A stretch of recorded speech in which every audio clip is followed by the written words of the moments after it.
Winston Churchill once said that it is perhaps no exaggeration to remark that 250,000 people died because of this monkey's bite. And no, Churchill wasn't talking about a metaphor, he was talking about an actual monkey and a real bite. In 1920, Greece was a nation divided between the monarchists and the Venizelos. On one side stood the supporters of King Constantine I, a monarch with pro-German leanings.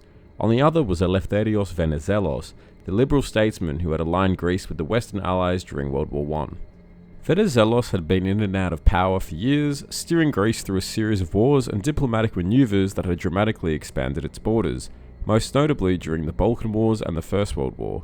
But his vision for Greece clashed directly with that of King Constantine, whose pro-German sympathies alarmed Britain and France.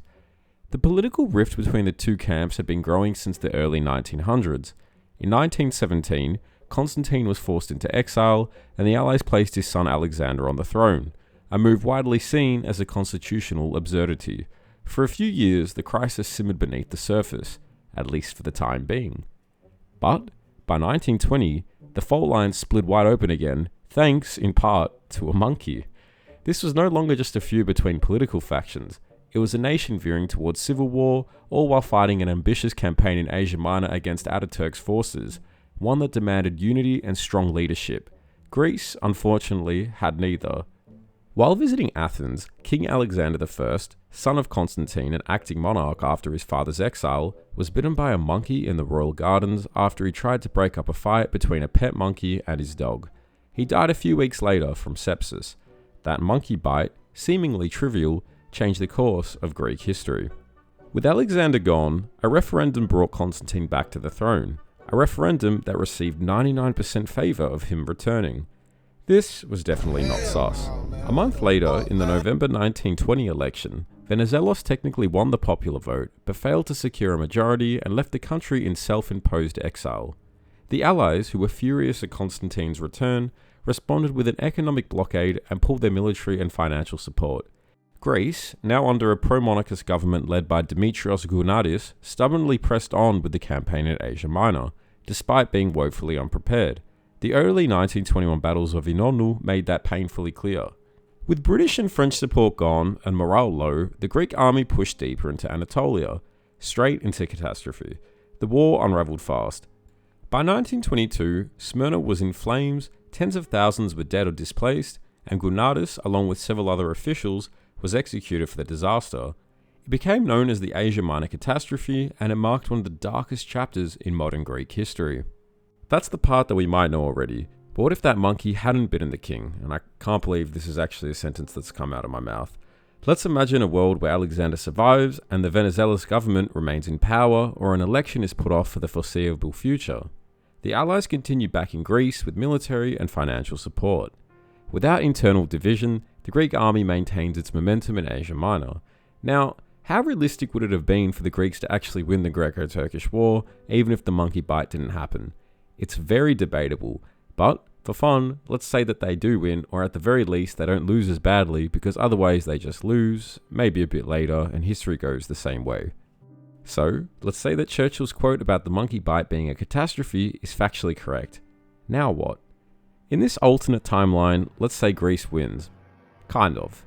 Let's keep things grounded. Greece doesn't steamroll its way to Ankara, but with better leadership and sustained Allied support, particularly from Britain, the Greco-Turkish War grinds to a stalemate.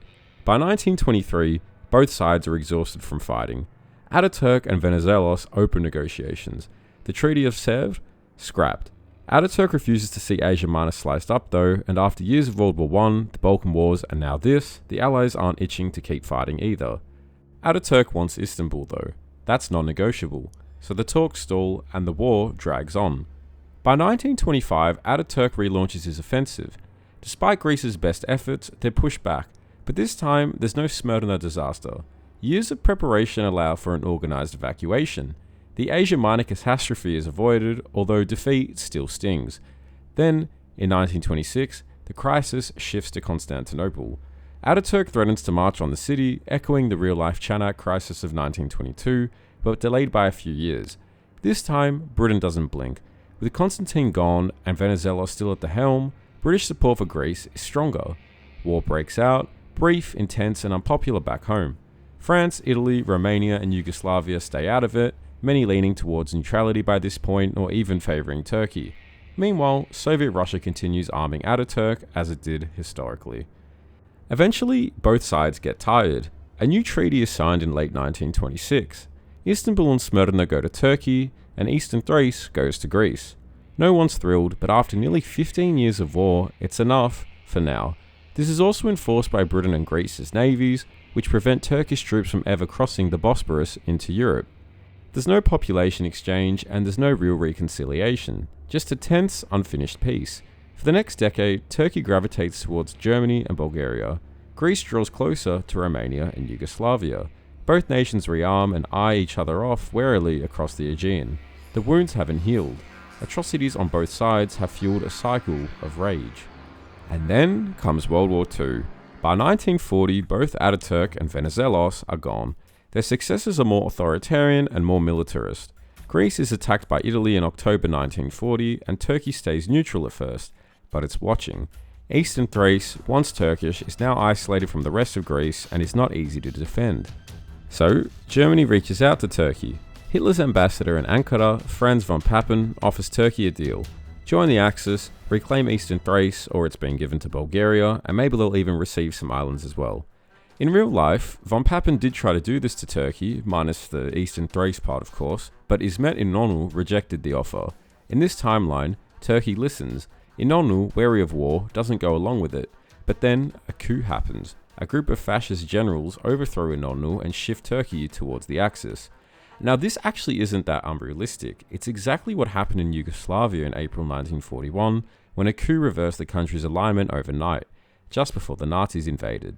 Turkey has also had a history of political instability, and it's not far-fetched to see a coup happening at the wrong time. In the 1970s alone, Turkey changed prime ministers 11 times. So, Turkey joins the Axis. It opens a new front in the Caucasus and pushes into Greek-held territory and stakes claims in the Aegean. But the gamble backfires. As the war turns, the Soviets crash into Anatolia by 1944. British and Commonwealth forces push through Iraq and strike Turkey's southern coast. Istanbul is threatened. By 1945, Turkey is on the brink of Soviet occupation. But like Greece, it's simply too strategic. US and British pressure forces Stalin to hold back. Turkey avoids communism, barely.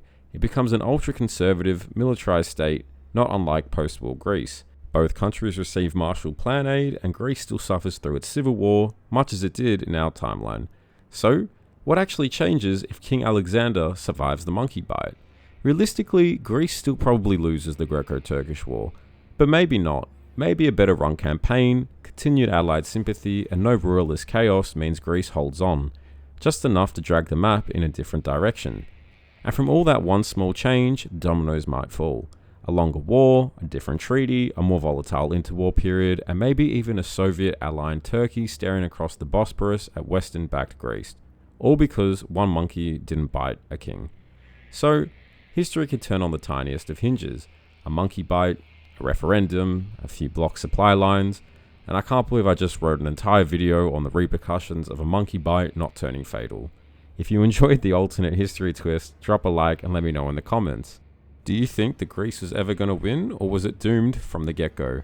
Do you think a single monkey bite really changed the fate of nations? Stranger things have definitely happened. I hope you enjoyed the video, and thanks for watching.